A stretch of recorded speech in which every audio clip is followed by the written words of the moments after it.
ಸದ್ಭಾವ ನೋಡಕ್ ಬಂದಾರ ಇವ್ರು. ನನಗೆ ಗೊತ್ತೈತಿ ಸದ್ಭಾವನೆ ಇದನ್ನ ನೋಡಕ್ ಬಂದಿಲ್ಲ, ಗೊತ್ತೈತಿ ನನಗೆ. ಧಾರಾವಾಹಿ ಬಿಟ್ಟು ಬಂದಂತ ಮಹಿಳೆಯರೇ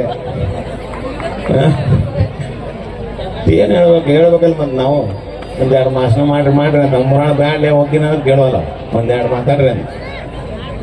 ನಾನು ಒಂದು ಬದಿಯಲ್ಲಿ ಹೋಗಿದ್ರಿ ಪ್ರಶಸ್ತಿ ಸಮಾರಂಭಕ್ಕೆ ಹೋಗಿದ್ದೆ. ನಾನು ಹೇಳಿದೆ ಅವ ಮೊದಲ ಬ್ಯಾಡಲಿ ಪ್ರಶಸ್ತಿ ಆಮೇಲೆ ಕೊಡು, ನಾವು ಭಾಷಣ ಕೊಡು ಅಂದೆವು. ಎಲ್ಲಾಡ್ರಪ್ಪ ಕುಂದರ್ತಾರ ಅಂದವು. ಎಲ್ಲಾರು ಪ್ರಶಸ್ತಿ ತಗೊಂಡ್ ಮನೆಗೆ ಹೋಗ್ಬಿಟ್ರು. ನಡಿಕೈ ನಮ್ಮ ಪಾರ್ವತಿ ಆಗ್ಬಿಟ್ಟು ಖಾಲಿ ಕುರ್ಚಕ್ಕೆ ಭಾಷಣ ಮಾಡ್ಬೇಕು. ನಾನು ಒಂದು 4 ಮಂದಿ ಕುಂತಿದ್ರು ಮುಂದೆ. ನಾಂದೆ ನಿಜವಾಗ ನೀವ ನೋಡಪ್ಪ ನಮ್ಮ ಭಾಷಣ ಕೇಳಕ್ ಕುಂತೀರಿ, ನಿಮ್ಮಂತರ್ನ ಎಲ್ಲಿ ನೋಡಿಲ್ಲ ಅಂದ. ಅವ್ರಂದ್ರೆ ನಾವು ಅವ್ರನ್ರಿ ಪೆಂಡಲ್ನಾರ ನೀವು ಯಾವಾಗ ಎದ್ದು ಹೋಗಿರಿ ಹೇಳ್ಬೇಕ, ಅವ್ರು ಕುರ್ಚಿ ಟೇಬಲ್ ತೆಗಿಬೇಕಂದ ನಾವು. ಹಂಗ ಆಗ್ಬಾರ್ದು ಪರಿಸ್ಥಿತಿ. ಆದ್ರೆ ಒಂದು ಖುಷಿ ಅಂದ್ರೆ ಪ್ರಶಸ್ತಿ ತಗೊಂಡಾರ ಒಳ್ಳೆ ಕುಂತಿದ್ದು ಇದ ಫಂಕ್ಷನ್ ಆಗ ಅನ್ಸುತ್ತೆ ನನಗೆ. ಬೇರೆ ಫಂಕ್ಷನ್ ಎಲ್ಲಿ ಆಗದಿಲ್ಲ ಹಿಂಗ. ನಾನು ಎದೆ ಹೊಡ್ಕೊಂತಿದ್ದೆ, ಎಲ್ಲಾರು ಪ್ರಶಸ್ತಿ ತಗೊಂಡ್ ಹೋಗ್ರ ಬಿಡಪ್ಪ ಅಂತೇಳಿ. ಅವನು ಶಾಣೆ ಅಂದ್ರೆ ಅದಕ್ಕೆ ದೂರ ಮಂದಿ ಪ್ರಶಸ್ತಿ ಕೊಟ್ಟ. ನಾವು ಇಲ್ಲಿ ಲೋಕಲ್ ಮಂದಿ ಕೊಟ್ಟಿದ್ದು ಜಾಸ್ತಿ, ಇಲ್ಲಿ ಬಂದು ಕುಂದ್ರಬೇಕಂತೇಳಿ. ಬಹಳ ಅದ್ಭುತವಾಗಿ ಕಾರ್ಯಕ್ರಮ ಮಾಡ್ರಿ. ಪ್ರತಿ ವರ್ಷನೂ ನಮಗೆ ಸಾನ್ನಿಧ್ಯ ಆಗ್ತಾನೆ, ಬರಂಗಿಲ್ಲ ದತ್ಕ ತಗೊಂಡ್ಬಿಟ್ಟ ನಮಗೆ, ನೀವು ಬರಬೇಕಂತ. ಬಹಳ ಅದ್ಭುತವಾಗಿ ಕಾರ್ಯಕ್ರಮ ಮಾಡ್ರಿ. ಒಂದು ವಿಶೇಷ ಅಂದ್ರೆ ನನಗೆ ಎಲ್ಲೇ ಹೋದ್ರು ನನಗೊಂದು ಖುಷಿ ಆಗಿದ್ದ ಅಂದ್ರೆ ಒಬ್ಬ ಸೈನಿಕಿಗೆ ದೊಡ್ಡ ಪ್ರಶಸ್ತಿ ಕೊಟ್ಟಲ್ಲ, ಅದು ಬಹಳ ಅದ್ಭುತವಾದ ಕಾರ್ಯಕ್ರಮ ಮಾಡಿದ್ದೀವಿ. ಯಾಕಂದ್ರೆ ನೀವು ಎಲ್ಲೇ ಕಾರ್ಯಕ್ರಮ ಮಾಡ್ರಿ, ನಾನು ಒಂದು ರಿಕ್ವೆಸ್ಟ್ ಏನಂದ್ರೆ ದಯವಿಟ್ಟು ಅವ್ರನ್ನ ಕೆಳಕ್ಕೆ ಕುಂದಿರ್ಸ್ಬೇಡ್ರಿ, ವೇದಿಕೆ ಮೇಲೆ ಕುಂದಿರ್ಸಿ. ಕೆಳಕ್ಕೆ ಕುಂತ ಅವ್ರಿಗೆ ಅವಮಾನ ಮಾಡ್ಬೇಡ್ರಿ ಸೈನಿಕರಿಗೆ. ಆದ್ರೆ ಅದನ್ನ ಮಾಡಲಿಲ್ಲ ಇವರು, ಮೇಲೆ ಕರೆದ್ರು. ಅದಕ್ಕೆ ನಾನು ಬಹಳ ಅಭಿಮಾನ ಇದ್ದೀನಿ ನನಗೆ. ಯಾಕಂದ್ರೆ ಇವತ್ತೇನಾದರೂ ನಾವು ಇಂಥ ಕಾರ್ಯಕ್ರಮ ಮಾಡ್ತಾ ಇದೀವಿ ಅಂದ್ರೆ ದೇಶದಲ್ಲಿ ಗಡಿ ಕಾಯುವ ಸೈನಿಕರಿದ್ದಲ್ಲಿ ನಾವು ಮಾಡ್ತಾ ಇದ್ದೀವಿ. ಅವರು ನಮ್ಮ ಸ್ವಾಮೀಜಿಗಿಂತ ಹೆಚ್ಚಿನವರು. ನಾವು ದೊಡ್ಡವರು ಇರ್ಬೋದು, ಬಟ್ ಸೈನಿಕ ದೊಡ್ಡವ ಅಂತ ಹೇಳ್ತೇನೆ. ಇವತ್ತು ಅವ್ರೇನಾದ್ರೂ ಗಡಿ ಕಾಯಲಿಲ್ಲ ಅಂದ್ರೆ ನಾವು ಇಂಥ ಫಂಕ್ಷನ್ ಮಾಡೋಕ್ಕಾಗಿತ್ತ? ಅದಕ್ಕೆ ದಯವಿಟ್ಟು ಒಂದು ರಿಕ್ವೆಸ್ಟ್ ಏನಂದ್ರೆ ಯಾವುದೇ ಸೈನಿಕರನ್ನು ಫಂಕ್ಷನ್ ಮಾಡ್ತಿರ್ತಾರೆ, ಅನೇಕ ಕಡೆ ಅವ್ರಿಗೆ ಸನ್ಮಾನ ಇಟ್ಟಿರ್ತಾರೆ, ಕೆಳಗೆ ಕುಂದಿರ್ಸಿರ್ತಾರೆ. ಹಂಗೆ ಮಾಡಬೇಡ್ರಿ ದಯವಿಟ್ಟು. ಅವ್ರನ್ನೂ ವೇದಿಕೆ ಮೇಲೆ ಕುಂದಿರಿಸಿ ಅಲ್ಲೇ ಸನ್ಮಾನ ಮಾಡ್ರಿ ಅಂತ ಈ ಮೂಲಕ ಕೇಳ್ಕೊತಾ ಇದ್ದೀನಿ. ಆಮೇಲೆ ಅನೇಕ ಜನ ಸಾಧನೆ ಮಾಡಿದ್ದಾರೆ, ಸಾಧಕರೆಲ್ಲ ಬಂದಿದ್ದಾರೆ. ಇಲ್ಲ ಸಾಕಷ್ಟು ಅಂತಾರಾಷ್ಟ್ರೀಯ ಪ್ರಶಸ್ತಿ ಕೊಟ್ಟಿರಿ, ಎಲ್ಲ ಕೊಟ್ಟಿರಿ. ನೀವೇನೇ ಪ್ರಶಸ್ತಿ ತಗೊಂಡ್ರು ಕೂಡ, ಪದ್ಮಶ್ರೀ ಪ್ರಶಸ್ತಿ ತಗೊಂಡ್ರು ಕೂಡ ಮನೆ ತಂದೆ ತಾಯಿ ಜೋಪಾನ ಮಾಡ್ದ ವೃದ್ಧಾಶ್ರಮ ಕಳಿಸಿದ್ರೆ ಅದ ಪ್ರಶಸ್ತಿನ ಅಲ್ಲ. ನಿಮ್ಮ ತಂದೆ ತಾಯಿಗಳನ್ನ ವೃದ್ಧಾಶ್ರಮ ಕಳಿಸ್ತಿ, ನೀ ಪದ್ಮಶ್ರೀ ಪ್ರಶಸ್ತಿ ತಗೊಂಡ್ರು ಮೂರ್ಖನ ನೀನು. ಬೇಕಾದ್ರೆ ನಮಸ್ಕಾರ ಮಾಡ್ರಿ ಸಾಕಾರ್ ಬಿಡ್ರಿ, ನನಗೇನು ಬೇಕಾಗಿಲ್ಲ. ನೀವರೇನು ಅನ್ನ ಕೊಡ್ತೀರಿ ನಗ್ತಾನವ. ಹೌದಿಲ್ಲ? ಕರೆಕ್ಟ್ ಐತಿಲ್ಲ ನಾ ಹೇಳುದ? ನೀವು ಯಾವಾಗ ಸಾಧಕರ ಆಗ್ತೀರಂದ್ರ ನೀವು ಹೊರಗಡೆ ಸಾಧನೆ ಮಾಡಿ ಪೇಪರ್ನೇ ಬಂದು ಟಿವಿಯ ಬಂದು ದೊಡ್ಡ ಸನ್ಮಾನ ತಗೊಂಡ್ರ ಸಾಧಕರಲ್ಲ. ನಿಮ್ಮ ಮನೇಲಿರುವಂತ ತಂದೆ ತಾಯಿಗಳು ನಿಮ್ಮ ಸಾಧನೆ ನೋಡಿ ಖುಷಿ ಪಟ್ರ ಅದು ನಿಜವಾದ ಸಾಧನೆ. ಅಲ್ಲಿವರೆಗೂ ನೀವು ಸಾಧಕರ ಸಾಧನೆ ಇಲ್ಲ. ಅದಕ್ಕೆ ಇಂತಹ ಸಾಧನೆಗಳನ್ನ ಮಾಡಿ. ಅದಕ್ಕೆ ಸಾಕಷ್ಟು ಕಾರ್ಯಕ್ರಮಗಳು ಒತ್ತಡಗಳದಾವ. ನಮಗೂ ಮುಂದೆ ಹೋಗ್ಬೇಕು ಅರ್ಜೆಂಟ್. ಇನ್ನ 45 ನಿಮಿಷ ಮಾತಾಡೋರು ಅದಾರ. ಇದು ಹೇಳ್ಯಾರ ನನ್ನ ಕಿವ್ಯಾಗ. ನಾನು ನೀನು ಗುರು ಅದೇನಪ್ಪ, ನಾನು ಒಂದು ತಾಸು ಬಿಡ್ಯಾವನ ಅಂದೆ. ಹೌದಿಲ್ಲ? ಅದಕ್ಕೆ ಬಹಳ ಅದ್ಭುತವಾಗಿ ನಮ್ಮ ವೀಣಾ ಕಾಶ್ಯಪ್ನವರಂತೂ ನಮ್ಮ ಮಠದ ಪರಮ ಭಕ್ತಳಾಕಿ. ಮುಂದಿನ ದಿನಮಾನಗಳಲ್ಲಿ MP ಹಾಕೋಣ, 100% ಹಾಕೋಣ. ಆಶೀರ್ವಾದ ಮಾಡಿ ನಾವು ಒಂದಿಲ್ಲ ಒಂದು ಟೈಮ್ದಾಗ ಆಕಿಗೆ ಡೈಲಿ ಒಳಗೆ ಕುಂದ್ರಿಸದ. ಅದಕ್ಕೆಲ್ಲ ನಾನು ಆಶೀರ್ವಾದ ಮಾಡಿದ್ರೆ ಆಗಲ್ಲ. ಮತ್ತೆ ಮಾಡಿ ಸ್ವಾಮಿ ಅನ್ನೋ ಮಕ್ಕಳಾದ್ರೆ ನೀವು ನಾವ ಓಟ್ ಹಾಕ್ಲಿಲ್ಲ, ನೀ ಏನ್ ಮಾಡ್ತಿಲ್ಲ ಸ್ವಾಮಿ ಅಂದ್ರೆ ಸಾಕು ಹೋದೆ ನಾನು. ಅದಕ್ಕೆ ಅವ್ರ ಆಶೀರ್ವಾದ ಬೇಕವ, ಅವ್ರಿಗೆ ಬಿಡ್ಕೊ ನೀನು. ಮತ್ತೆ ರಾಜರ ಆಶೀರ್ವಾದ ಅನ್ಬೇಡ. ಯಾವತ್ತೂ ರಾಜಕಾರಣಿಗಳು ಮತದಾರಲ್ಲಿ ದೇವರನ್ನು ಕಾಣಬೇಕು. ಸ್ವಾಮೀಜಿಗಳಾದಂಥವ್ರು ಭಕ್ತರಲ್ಲಿ ದೇವ್ರ ಕಾಣ, ದಕ್ಷಿಣದಲ್ಲಿ ದೇವ್ರ ಕಾಣಬೇಕು. ದಕ್ಷಿಣದಲ್ಲಿ ಅಲ್ಲ, ಭಕ್ತರಲ್ಲಿ ದೇವರನ್ನ ಕಾಣಬೇಕು.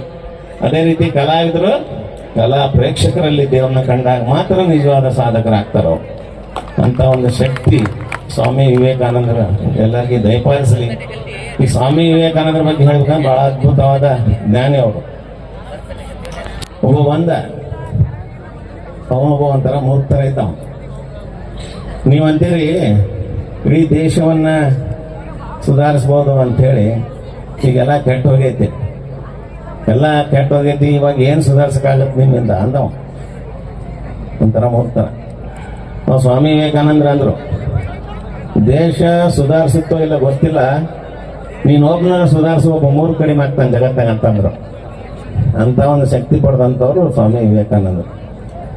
ಅವರು ಕೂಡ ಅವ್ರ ಆಶೀರ್ವಾದ ನಿಮ್ಮ ಮೇಲೆ ಇರಲಿ. ಅಂತ ಸನ್ಯಾಸಿಗಳು ಯಾರೂ ಹುಡುಕಕ್ಕೆ ಸಾಧ್ಯ ಇಲ್ಲ ಈಗಿನ ಕಾಲದಲ್ಲಿ. ಎಲ್ಲ ನಾವು ಕೂಡ ಸ್ವಾತಿಗಳಾದೀವಿ. ದಕ್ಷಿಣ ಕೊಟ್ಟರೆ ಆಶೀರ್ವಾದ ಮಾಡ್ತೀವಿ, ದಕ್ಷಿಣ ಕೊಡಲಿಲ್ಲ ಅಂದ್ರೆ VIP ಟ್ರೀಟ್ಮೆಂಟ್ ಇಲ್ಲ. ಹಂಗೈತೆ ನಮ್ಮದು. ಚಲೋತ್ನ ದಕ್ಷಿಣ ಕೊಟ್ಟರೆ ಊಟಕ್ಕೆ ಬೇರೆ ಕರ್ಕೊಂಡು ಹೋಗಿ ಅಲ್ಲಿ ಹೋಗಿ, ದಕ್ಷಿಣ ಕೊಡಲಿಲ್ಲ ಅಂದ್ರೆ ಅನ್ನ ಸಾರು ಉಳಿಸ್ತೀವಿ. ಅಲ್ಲಲ್ಲ, ನಮ್ಮದು ಬಿಡು, ಆ ಥರ ಸಿಸ್ಟಮ್ ಬೇಡ ಅಂತಿಂದ. ಎಲ್ಲಿ ಸಮಾನತೆ ಇರುತ್ತೆ, ಎಲ್ಲಿ ಎಲ್ಲರನ್ನು ಒಂದೇ ರೀತಿ ನೋಡ್ತಾನೆ ಅವ ನಿಜವಾದ ಸ್ವಾಮಿ. ಕರೆಕ್ಟಾ? ಅವರೊಬ್ರು ಉಣಿಸೋದು ಒಳಗೆ ಉಣಿಸೋದು ಇಲ್ಲ. ನಮ್ಮ ಮಠಕ್ಕೆ ಬರ್ರಿ ನೀವು. ಯಡಿಯೂರಪ್ಪ ಬಂದ್ರೆ ಅಲ್ಲೇ ಕೊಂಡ್ಬೇಕು, ಸಿದ್ದರಾಮಯ್ಯ ಬಂದ್ರೆ ಅಲ್ಲೇ ಕೊಂಡ್ಬೇಕು, ಬಡವ ಬಂದ್ರೆ ಅಂದ್ರೆ ಅಲ್ಲೇ ಕೊಂಡ್ಬೇಕು. VIP ಇಲ್ಲೇ ಇಲ್ಲ ನಮ್ಮ ಮಠ, ನೋಡಿಲ್ಲ ಮಠ. ಹೀಗಾಗಿ ಭಕ್ತರಲ್ಲಿ ದೇವರನ್ನ ಕಾಣೋ ಮಠ ಯಾವುದಾದ್ರೂ ಇದ್ರೆ ಅದು ಸಿದ್ದನಕೊಳ್ಳೋ ಮಠ. ಭಕ್ತರ ದೇವ್ರ ಹತ್ತೀವಿ ನಾವು, ಗುಡಿಯಾಗ ದೇವರಿಲ್ಲ. ಅದಕ್ಕೆ ನಿಮ್ಮ ಮನೆಯಾಗಿರುವಂಥ ತಂದೆ ತಾಯಿಗಳನ್ನ ದೇವ್ರಂತ ತಿಳ್ಕೊರಿ. ಲಿಂಬೆಹಣ್ಣು ನಂಬಾಡ್ರಿ, ಲಿಂಬೆಹಣ್ಣು ಅದನ್ನ ನಂಬ್ತಾರ. ನಾವೇನಾರ ಲಿಂಬೆಹಣ್ಣು ಕೊಡಲಿಲ್ಲ ಅಂತ ತಿಳ್ಕೊ, ಬಿಳಿ ಅಲ್ಲಿ ಮಠ ಹೋದ್ವಿ, ಅಲ್ಲಿ ಲಿಂಬೆಹಣ್ಣು ಕೊಡಲಿ, ಬೇರೆ ಕಡೆ ಹೋಗ್ಬ ಅಲ್ಲಿ ಚಲೋ ಕೊಡ್ತಾರಂತಾರ. ಅಲ್ಲಿ ಭಾರಿ ಕೊಡ್ತಾರಲಿ, ದಾರಾನು ಭಾರಿ ಕೊಡ್ತಾರ. ನಾವು ಆತ ದುಡಿಮೆಯಲ್ಲಿ ದೇವ್ರ ಕಾಣ್ರಿ, ದುಡ್ಕೊಂತೇನ್ರಿ, ದುಡ್ಡು ತಿಂದಾರೆ ಯಾವ ದೇವ್ರಿಗೆ ಎದುರಂಗಿಲ್ಲ. ದುಡಿಮೆಯಲ್ಲಿ ದೇವ್ರ ಕಾಣ್ತಾನಲ್ಲ, ಭಗವಂತಗೆ ಎದುರಾಗಲ್ಲ. ಕರೆಕ್ಟ್ ನಾ ಹೇಳೋದು? ಅದನ್ನ ಮಾಡಬೇಡ್ರಿ ದಯವಿಟ್ಟು. ಆಮೇಲೆ ಲಿಂಬೆಹಣ್ಣು ಅಂದ್ರೆ ಎದುರು ಬಿಡ್ತಾರ. ಯಾವನಾರ ಎದುರಿಸ್ಬೇಕಂದ್ರೆ ಅವ್ರ ಮನೆ ಮುಂದೆ ಒಂದು ಲಿಂಬೆಹಣ್ಣು ಓದ್ಬಿಟ್ರೆ ಸಾಕು. ನನ್ನ ನಾವು ಫೋನ್ ಬಂದ ಮರುದಿವಸ ಅಪ್ಪರ ನಮ್ಮ ಮನೆ ಮುಂದೆ ಲಿಂಬೆಹಣ್ಣು ಬೇಕು ಸಾಕ್ನೆ ಹಾಕ್ತಾರ. ಕುಂಕುಮ ಆಚಾರ ಅಲ್ಲೇ ಆಚಾರ ಸಾಕ್ತಿ ಮಗನ ಅಂತೀನಿ, ಹಾಕ್ತಾರೆ ಅವನು. ಅದಕ್ಕೊಂದು ಏನಾರ ಮಾಡಿದ್ವಿ ಅಪ್ಪ ದಯವಿಟ್ಟು ಸತ್ತು ಹೋಗ್ತೀನಿ ನಾನು. ಅದಾಗ ಯಾವನ ಒಬ್ಬ ಹೋಗಿದ್ದ, ಇಲ್ಲ ಅದು ನನಗೆ ಕುಜ ದೋಷ ಐತಿ ನಿಂದು, ಲಿಂಬೆಹಣ್ಣು ಹೋದಾಗ ಅಂದ್ರೆ ಸಾಕ್ಲೆ ಮಗನ, ಒಂದು ಹೋಮ ಮಾಡ್ಬೇಕು, ಅದಕ್ಕೆ 1 ಲಕ್ಷ ರೂಪಾಯಿ ಎತ್ತು ಬಿಡ್ತಾವ ಜೈನ ಪಾರ್ವತಿ ಅಂತ. ಇವು ಸಾಲ ಪಾಲ ಮಾಡಿ ತಂದು ಕೊಡ್ತಾವಾಗ, ಹೋನಲ್ಲಿಯಪ್ಪ ಜಯನ 1 ಲಕ್ಷ ರೂಪಾಯಿ ಬೇಕಂತ ಹೋಮ ಮಾಡೋನು. ಅವೆಲ್ಲ ಬಿಡ್ರಿ, ಮೂಢನಂಬಿಕೆ ಬಿಡ್ರಿ. ದೇವರ ಮೇಲೆ ನಂಬಿಕೆ ಇಡ್ರಿ, ಆದ್ರೆ ಮೂಢನಂಬಿಕೆ ಇಡಬೇಡ್ರಿ. ಆ ಮೂಢನಂಬಿಕೆಯಿಂದನೇ ಹಾಳಾಗ್ತಾ ಇದೆ ನಮ್ಮ ಜನ. ದೇವರ ಮೇಲೆ ನಂಬಿಕೆ ಇರಲಿ, ಆದ್ರೆ ಮೂಢನಂಬಿಕೆ ಬೇಡ ಅಂತೇಳಿ ಎಲ್ಲ ಪ್ರಶಸ್ತಿ ತಗೊಂಡಂತ ಎಲ್ಲ ಜನರಿಗೂ ನಮ್ಮ ಸಿದ್ದನಕೊಳ್ಳ ಮಠದಿಂದ ಅಭಿನಂದನೆ ಸಲ್ಲಿಸ್ತೀನಿ. ಹಾಗೆಯೇ ನಮ್ಮ ಮುರಾಳ ಬಹಳ ಅದ್ಭುತವಾಗಿ ಕಾರ್ಯಕ್ರಮ ಮಾಡ್ತಾನ. ಒಮ್ಮೆ ನಾವು ಇಂಗ್ಲೀಷ್ ಮಾತಾಡ್ತಿರ್ತೀವಿ, ಅದೇನು ತಿಳ್ಕೊಳಂಗಿಲ್ಲ, ಆಶೀರ್ವಾದ ಅಂತಾನ. ಎಲ್ಲ ಕಡೆ ಹಬ್ಬಿಸ್ಬಿಟ್ರ ನಮ್ಮ ವಿಜಯಾನಂದ ಕಾಶ್ಯಪ್ರತ್ರಿ ಎಲ್ಲ ನಮ್ಮ ವೀಣಾಕಾತೆ ಎಲ್ಲರೂ ಸಿದ್ದನಕೊಳ್ಳ ಸಿರಿಗಳ ಬೈಗಳಿಗೆ ಆಶೀರ್ವಾದ ಅಂತ ಹಬ್ಬಿಸ್ಬಿಟ್ರಿ ಎಲ್ಲ ಕಡೆ. ನಾನಂದೆ ಬೈಗಳಿಗೆ ಆಶೀರ್ವಾದ ಅಂದ್ರೆ ನಾನು ಗದಿಗೆ ಮಾಡ್ತಿದ್ರೆ ಹಂಗೆ ಹೌದಿಲ್ಲ. ಈಗಿನ ಕಾಲದಾಗ ಗಲಿಗಳೊಳ ಬೈತೀನಿ ಅಂದ್ರೆ ಹೆಂಗೆ ಬೈತೀನಿ ಅಂದ್ರೆ ಮನ್ಯಾಗ ತಂದೆ ತಾಯಿ ಹೆಂಗೆ ಬೈತಾರೆ ಹಂಗೆ ಬೈತೀನಿ. ಇನ್ನಟ್ಟು ಬೈಲಿಲ್ಲ ಅಪ್ಪಾಜನ ಹಂಗೆ ಬೈತೀನಿ. ಆದ್ರೆ ನಮ್ಮ ಉತ್ತರ ಕನ್ನಡ ಭಾಷೆ ಅದ, ಅದನ್ನು ಮಾತಾಡ್ತೀವಿ ನಾವು. ಅದನ್ನ ಸಿಟ್ಟು ಯಾವಾಗಲೇ ಮಗನ ಯಾಗಲೇ ಸ್ವಾಮಿ ಅಂತ ಹಂಗಾಗಿ ಬಾಲ್ಯ ಮಗನ ಉಂಡೆ ತಿಂದೆ ಈ ಒಂದು ರೀತಿ ಹೇಳೋದು ನಾವು ಉತ್ತರ ಕನ್ನಡ ಭಾಷೆ ಮಾತಾಡ್ತೀನಿ. ಅದು ಎಲ್ಲರಿಗೂ ಖುಷಿ ಆಗುತ್ತಾ ಹೌದಿಲ್ಲ?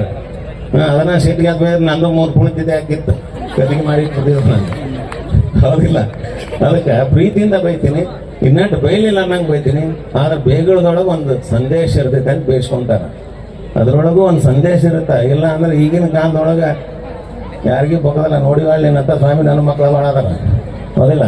ಆದ್ರೂ ಮುದ್ದೆ ಭಾಳ ಮಂದಿ ಹೇಳ್ಬೇಕಂದ್ರೆ ನಮ್ಮ ಈ ವರ್ಷದ ಒಂದು ಸಿದ್ಧಶ್ರೀ ಅಂತಾರಾಷ್ಟ್ರೀಯ ಉತ್ಸವ, ಅಂತಾರಾಷ್ಟ್ರೀಯ ಚಲನಚಿತ್ರೋತ್ಸವಕ್ಕೆ ಇಡೀ ರಾಜ್ಯದಲ್ಲೇ ಹೈಯೆಸ್ಟ್ ದೇಣಿಗೆ ಕೊಟ್ಟು ಯಶಸ್ವಿಗೊಳಿಸಿದಂಥವ್ರು ಯಾರಾದರೂ ಇದ್ರೆ ಮುದ್ದೇಬಿಹಾಳ ತಾಲೂಕಿನ ಜನತೆ. ಅವರಿಗೆ ಸಿದ್ದನಕೊಳ್ಳ ಮಠದಿಂದ ಧನ್ಯವಾದ ಹೇಳಿ ನಾನು 2 ಮಾತು ಮುಗಿಸ್ತೀನಿ. ಜೈ ಹಿಂದ್, ಜೈ ಕರ್ನಾಟಕ.